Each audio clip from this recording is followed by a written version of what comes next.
मेरी माँ रोज़ मुझे एक कड़वा शरबत पिलाया करती थी और कहती थी, ये शरबत पी लो नहीं तो मैं मर जाऊंगी। मैं एक दिन शरबत पीने से मना कर दिया और अगले ही दिन मेरी माँ इस दुनिया में नहीं रही। फिर एक दिन शरबत का राज जानकर मेरे कदमों के नीचे से ज़मीन निकल गई, क्योंकि वे शरबत नहीं, वे तो एक मेरा नाम नमन है। ये बात उस समय की है जब मेरी उम्र 18 साल थी। हम जॉइंट फैमिली में रहते थे। मेरे पापा के 4 भाई थे। मेरे पापा सबसे छोटे थे। उन सब की औलाद जवान थी और सब अपने अपने घरों के हो गए थे। सबके यहाँ बेटियाँ थीं। मैं ही उस खानदान का एकलौता बेटा था। इसी वजह से सबका लाडला था। खानदान का एकलौता बेटा होने की वजह से सब मुझसे बहुत प्यार करते थे और सब मेरे नखरे उठाते थे। मेरे सारे चाचा मुझे ऐसे प्यार करते थे जैसे मैं असल में उनका बेटा हूँ। मेरे मुंह से निकली कोई भी ख्वाहिश 2 मिनट में ही पूरी कर दी जाती थी। पर उस घर में एक ही इंसान ऐसा था जिसने मेरे साथ लाड तो किया, मेरे से प्यार से बात तक नहीं की थी, जिसने मुझे कभी प्यार भरी नज़रों से भी नहीं देखा था, जो मेरा इतना ख्याल भी नहीं रखती थी जितना ख्याल रखना मेरे लिए उनका हक बनता था। उसने कभी मेरी हिम्मत तक नहीं बढ़ाई, कभी मुझे ये नहीं कहा कि मैं उनके लिए अहम हूँ। और वे थी मेरी माँ। मेरी माँ मेरे साथ सौतेले बेटे जैसा सलूक करती थी। मैं पढ़ाई में अच्छा था, हर बार फर्स्ट आता था, फिर भी वे मेरी तारीफ नहीं करती थी। कोई भी अच्छा काम करता तो भी वे मुझसे गुस्सा ही होती। पापा भी अक्सर उनको समझाते थे कि ऐसा क्यों करती हो तुम। सब रिश्तेदार भी कहते कि इस औरत को अपने बेटे की कदर ही नहीं है। एक दिन मेरी माँ ने तंग आकर सबके सामने कह दिया कि हाँ, मैं एक बेटे की माँ हूँ तो क्या करूँ, इसमें कौन सी बड़ी बात है। तुम लोगों के घर सिर्फ बेटियां हैं, इसीलिए तुम्हारे लिए ये बात बड़ी होगी। मेरे लिए कोई बड़ी बात नहीं है। तुम लोगों को इतना एहसास है तो तुम कर लिया करो इसकी फ़िक्र। उठाओ उसके नखरे, लेकिन मुझे मेरे हाल पर छोड़ दो। मैंने आज तक अपनी माँ से कोई बदतमीज़ी नहीं की थी। उनके हुक्म के खिलाफ जाकर कोई काम नहीं किया था। फिर भी उनका रवैया मेरे साथ ऐसा क्यों था, मेरी ये बात बिल्कुल भी समझ नहीं आती थी। मुझे ये भी पता चला कि एक बार मेरे बाप ने मेरी माँ से ज़बरदस्ती तलाक भी ले ली थी, लेकिन फिर उन्होंने दोबारा शादी की थी। माँ ने मुझे इस बात की वजह भी नहीं बताई। वे मुझे अपने दुख नहीं बताती थीं, पर मेरी तो माँ थी, मैं फिर भी उनसे मोहब्बत करता था। एक चाची का रवैया भी सबके साथ बहुत ज़्यादा बुरा था, लेकिन वे तो सबके साथ ही ऐसी थीं और हम जानते थे कि वे हैं ही ऐसी। लेकिन मेरी माँ मेरे कज़नों के साथ अच्छे से पेश आती थी, पर मैं उनका अपना बेटा था, लेकिन मुझसे प्यार नहीं करती थी। मैं उनकी मोहब्बत के लिए तरसता रहता था। उसके अलावा हर रात मेरी माँ मुझे एक जहर जैसा कड़वा शरबत पिलाती थी। ये काम वे मेरे बचपन से ही कर रही थी। उन्होंने एक दिन भी गैफ नहीं किया कि पहले मैं छोटा था, उनकी बात मान लेता था, पर मुझे उनका ये रवैया बिल्कुल भी समझ नहीं आता था कि आखिर वे मुझको ये शरबत क्यों पिलाती थीं। बस एक यही काम था जो वे मेरे लिए करती थीं और रात को मेरे कमरे में मेरे लिए वे शरबत लेकर आया करती थीं और उस वक्त तक मेरे पास ही बैठी रहती थीं जब तक मैं उस शरबत को ना पी लेता। एक दिन वे शरबत पीने से मेरी तबीयत बहुत ख़राब हो गई। रात को मेरे पेट में बहुत दर्द हुआ, सारा घर बहुत परेशान हो गया और मुझे रात को ही डॉक्टर के पास ले जाया गया। डॉक्टर ने कहा कि आप जो भी पी रहे हैं उसे अब ना पिलाएं। फिर अगली रात मैंने अपनी माँ को वे शरबत पीने से मना कर दिया। अपनी सेहत का भी बताया, पर वे नहीं मानी, जैसे उनको मेरी कोई फ़िक्र ही नहीं थी। क्या वे नहीं जानती थी कि मैं रात को अस्पताल से वापस आया हूँ? ये तक कि मैंने अपनी माँ को साफ-साफ मना कर दिया कि मुझे इस तरह की कोई चीज़ नहीं पीनी है, पर उनको मेरी ज़रा भी फ़िक्र नहीं थी। सिर्फ़ इतना फ़िक्र थी कि बस मैं किसी तरह वे शरबत, ज़हर जैसा शरबत पी लूँ। आज पहली बार मैंने ये शरबत पीने से मना कर दिया था। मैं अपने इरादे का पक्का था। वे समझ गई थीं कि शायद आज मैं उनकी बात नहीं मानूँगा। मैं वे शरबत नहीं पिया। वे मेरी मिन्नतें करती रहीं। वे बहुत परेशान लग रही थीं। अचानक उनके मुँह से एक ऐसी बात निकल गई जिसने मुझे हैरान कर दिया। उन्होंने इतना कहा कि अगर मैंने वे शरबत नहीं पिया तो गज़ब हो जाएगा। तुम प्लीज़ ये शरबत पी लो। अगर तुमने ये शरबत नहीं पिया तो क़यामत आ जाएगी। कुछ ऐसा हो जाएगा जो मैं तुम्हें बता नहीं सकती। बस तुम मेरी बात मान लो। मैं नहीं माना। वे रोते हुए मेरे कमरे से चली गईं। आज मुझे उनके रोने की कोई परवाह ना हुई, बल्कि मैं तो ये सोच रहा था इनको अपनी ज़िद बदलनी होगी। फिर मैं सुकून से सो गया और सुबह एक बुरी खबर के साथ मेरी आँख खुली और वे बुरी खबर सुनकर मेरे पैरों के नीचे से ज़मीन निकल गई। वे बुरी खबर ये थी कि मेरी माँ अब इस दुनिया में नहीं रही। वे रात को ठीक-ठाक सोई और सुबह पता चला कि रात के किसी पहर ही उनकी मौत हो गई थी। उनकी मौत की वजह समझ में नहीं आई। ना तो उनको कोई बीमारी थी और ना उनके साथ कोई हादसा हुआ था। आखिर ऐसा कैसे हो सकता था? मेरे दिमाग हमें सवाल तो बहुत हैं, पर सवालों से ज़्यादा गम था। मेरी माँ ने कहा था कि शरबत पी ले, नहीं तो कुछ हो जाएगा।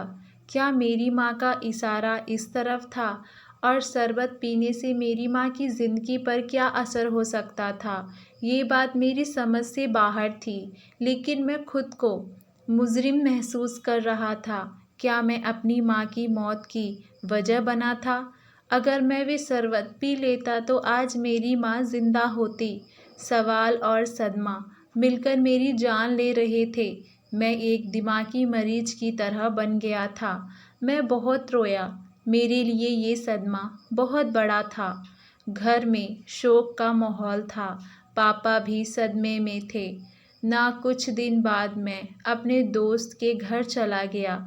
वे भी मुझे तसल्ली दे रहा था और वहाँ से आने में लेट हो गया। ये पहली बार था कि मैं अपनी माँ की मौत के बाद घर से निकला था। आसमान पर चाँद था। उनकी चांदनी सितारों की टिमटिमाती रोशनी ने मोहल्ले को खुशगवार बनाया हुआ था। रात के सन्नाटे में अकेले यात्रा का ये मेरा पहला चांस था। जब से मेरी माँ इस दुनिया से गई थी, मैंने वे शरबत नहीं पिया था। तब से ही मेरे सर में बहुत दर्द रहने लगा, ऐसा दर्द जिसको मैं नज़रअंदाज नहीं कर सकता था। मैं एक डॉक्टर के पास गया तो उसने कहा कि शायद टेंशन और सदमे की वजह से आपके सर में दर्द है, पर मैं जानता था कि असल वजह क्या है। ये दर्द तो मेरी जान ही नहीं छोड़ रहा था। घर की हालत भी कुछ अजीब हो गए थे। मेरी एक कज़न सीढ़ियों से गिर गई और उसका सर फट गया। वे बिस्तर पर पड़ी थी कि दूसरी कज़न भी बहुत ज़्यादा बीमार हो गई। मेरी एक चाची किचन में काम कर रही थी और उनके पैरों पर गर्म दूध गिर गया। और इधर मेरे चाचा ने सिर्फ मुझे बताया कि कारोबार में बहुत बड़ा नुकसान हो गया है। अब कारोबार में बहुत ही मुश्किल आ रही है। और मेरे पापा तो तब से ही बीमार थे जब से मेरी माँ इस दुनिया से गई थी। वे तो बिस्तर से ही लगे पड़े थे। मुझे समझ नहीं आ रहा था कि आखिर ये सब क्या हो रहा है। मेरी सर का दर्द भी न जा रहा था। मैं दवाइयाँ खा खा कर पागल सा हो चुका था। चाचा ने कारोबार में नुकसान की बात मेरे पापा को ना बताई और मुझे भी कहा कि ये बात घर में ना बताना, नहीं तो सब और भी परेशान हो जाएंगे। सब कह रहे थे कि जब से मेरी माँ गई है तो घर की हालत भी खराब हो गए हैं, पर मुझे लग रहा था कि बात सिर्फ यही नहीं थी, बात कोई और भी है। फिर मुझे मेरी माँ की बात याद आई कि अगर मैंने भी शरबत पीना छोड़ दिया तो सब कुछ ख़त्म हो जाएगा। मैं अपनी माँ के कमरे में गया, तलाश कर रहा था कि वे शरबत कैसे बनाती थी। उनकी एक डायरी मिली जिसमें एक पेज पर कुछ लिखा था। उसको देखकर मैं हैरान रह गया। उस पर शायद किसी का पता लिखा था, जिसके नीचे लिखा था, मुसीबत में इससे मिले। मैंने अगले ही दिन वहाँ जाने के लिए सोचा और मैं जब वहाँ पहुँचा तो देखकर हैरान हो गया। वे किसी बाबा का घर था। मैं हैरान हुआ। हमारे खानदान में कोई भी ऐसी बातों को नहीं मानता था। मैं अंदर गया और अपने नंबर का इंतज़ार करने लगा। मैंने वहाँ बैठे कुछ लोगों से उस बाबा के बारे में पूछा तो लोगों ने कहा, ये बहुत पहुँचे हुए ये बाबा हैं। मैंने कहा, आपके ये बाबा आपसे कितने पैसे लेते हैं? कम से कम 1000 रुपये तो लेते ही होंगे। तो वो कहने लगा कि ये 1 रुपये भी नहीं लेते हैं। मैंने कहा, अच्छा, जो अपनी मर्जी से दे जाए क्या वे रख लेते हैं? उसने कहा, नहीं, यहाँ ऐसा कोई रिवाज नहीं है। अगर फिर भी कोई ज़िद करे कि वे कुछ देना चाहता है तो बाबा उसे कहते हैं कि वे गरीबों में कोई चीज़ बांट दे, उनका फल तुम्हें मिल जाएगा। लेकिन बाबा किसी से 1 रुपये भी नहीं लेते। ये बात सुनकर मैं हैरान हो गया, लेकिन फिर भी मेरी ऐसी चीज़ों पर कोई भरोसा नहीं था। जब मैं बाबा के कमरे में दाखिल हुआ तो वे मुझे देखकर चौंक से गए। उनके चौंकने का तरीका ऐसा था कि मैं भी हैरान हो गया कि आखिर ये क्या सोचकर इस तरह से हैरान हो रहे हैं। और फिर उन्होंने एक बहुत ही अजीब हरकत की। उन्होंने वहाँ बैठे सभी लोगों को बाहर भेज दिया। फिर उन्होंने मुझसे ऐसी बात कही कि मैं हैरान हो गया। उन्होंने मुझसे कहा कि तुम अभी तक जिंदा हो, मुझे तो लगा था कि तुम मर गए होंगे। आखिर उनकी इस बात का क्या मतलब था? मैं तो उनको पहली बार देख रहा था और मुझे क्यों मर जाना चाहिए था। मैं उनके सामने बैठा और उनसे पूछा, क्या आप मुझे जानते हैं? मैं तो ज़िंदगी में आपको पहली बार देख रहा हूँ। फिर आपने मुझे देखते ही ऐसी बात क्यों की? आपने उन सबको बाहर क्यों भेज दिया? आखिर क्या बात है? मुझे बताइए। मैंने उनको सब कुछ बताया कि मेरी माँ दुनिया से चली गई हैं और मेरे घर में पता नहीं क्या हो रहा है। सब कुछ तबाह होता जा रहा है, कारोबार भी तबाह होता जा रहा है और घर के लोग भी बीमार हैं। मेरे सर में भी हर वक्त दर्द रहता है। फिर उन्होंने मुझे एक ऐसी बात बताई जिनको सुनकर मेरे हैरान रह गया। तुम अपने खानदान में एक अकेले लड़के हो, यानी सारी जायदाद के वारिस, इसीलिए तुम्हारे दादा ने सब कुछ तुम्हारे नाम कर दिया था। तुम्हारे बाकी चाचा को ये बात जहर लगी। उन सब की बीवियों ने मिलकर तुम पर बहुत बड़ा काला जादू करवाया था। वे जादू बहुत ही भयानक था। हम भी हैरान थे कि कोई इस कदर पत्थर दिल कैसे हो सकता है कि किसी पर ऐसा जादू करवा सकता है। इस जादू की वजह से तुम बस 2-3 महीने ही जी पाते, पर तुम्हारी माँ, जो कि एक अच्छे दिल वाली औरत थी, उसको सब कुछ पता चल गया था।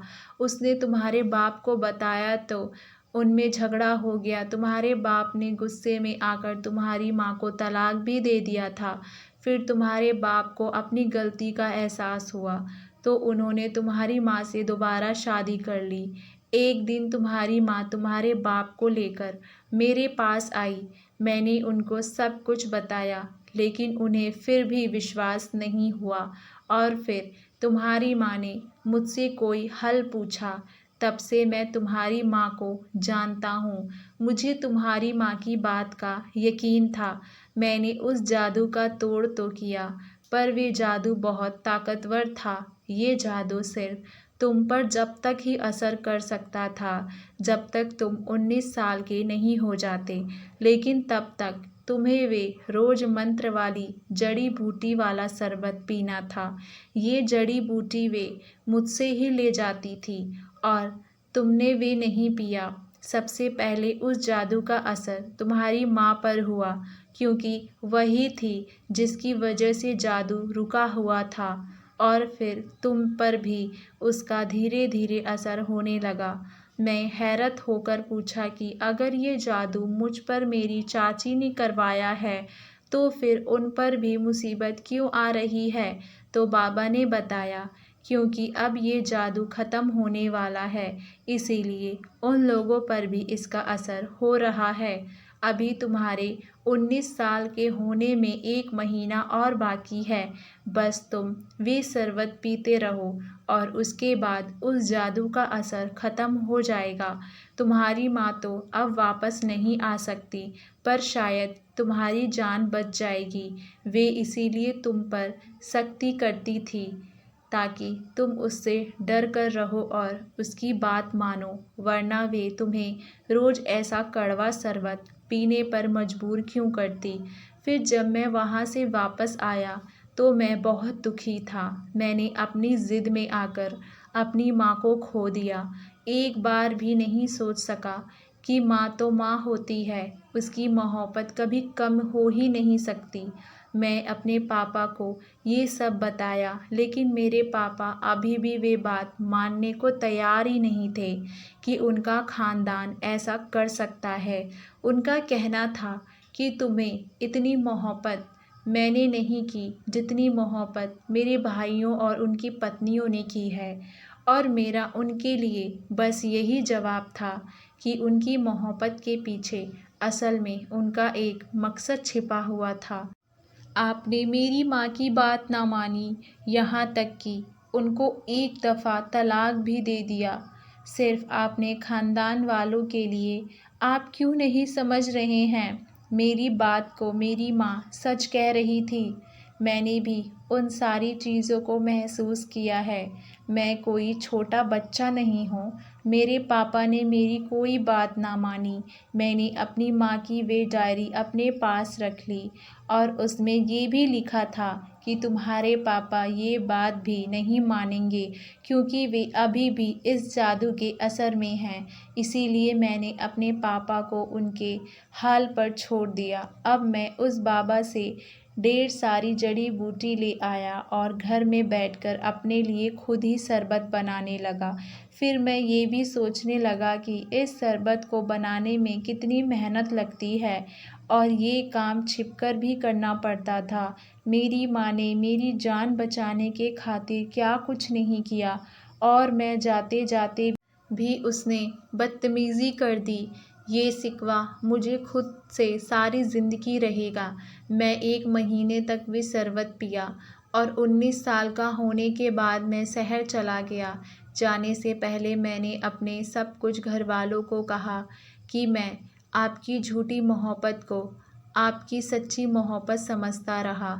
आप सबने जो मेरे साथ किया है, आपका मकसद नाकाम हो गया। सिर्फ मेरी माँ की वजह से मेरी माँ वापस नहीं आ सकती, लेकिन मैं आप लोगों को कभी माफ़ नहीं करूँगा। मैं वे घर छोड़ दिया और शहर में ही रहने लगा। बहुत मेहनत की, पढ़ाई की, अपना घर बनाया और फिर एक होटल बनाया जिसको अपनी माँ का नाम दिया। इस बात का मुझे बहुत दुख था कि मेरे पापा मेरे साथ नहीं आए। एक दिन मैंने उनको अपने घर के बाहर खड़े देखा। मुझे बहुत खुशी हुई। वे मेरे सामने हाथ जोड़ने लगे, कहने लगे कि तुम सच कहते थे बेटा, और तुम्हारी माँ भी सच कहती थी। मैं ही बदनसीब था। अब मैं तुम्हारे साथ ही रहूँगा और तुम्हारा साथ दूँगा। मेरे पापा ने ये भी बताया कि मेरे जाने के बाद उन घर में बहुत मुसीबत आई। शायद उनको उसके कर्मों की सज़ा मिल रही थी। मैंने और पापा ने अपने खानदानी हिस्से और दौलत के बारे में भी कोई बात ना की। मेरे पापा को भी अब दौलत से कोई मतलब नहीं था और मुझे भी नहीं चाहिए थी। मेरी खानदान दौलत जितने मेरे अपनों को ही मेरा दुश्मन बना दिया। मैं खुद को बहुत खुशनसीब समझता था। मुझे क्या पता था कि मेरे घर वालों की मोहब्बत के पीछे इतना नफ़रत भरी पड़ी है।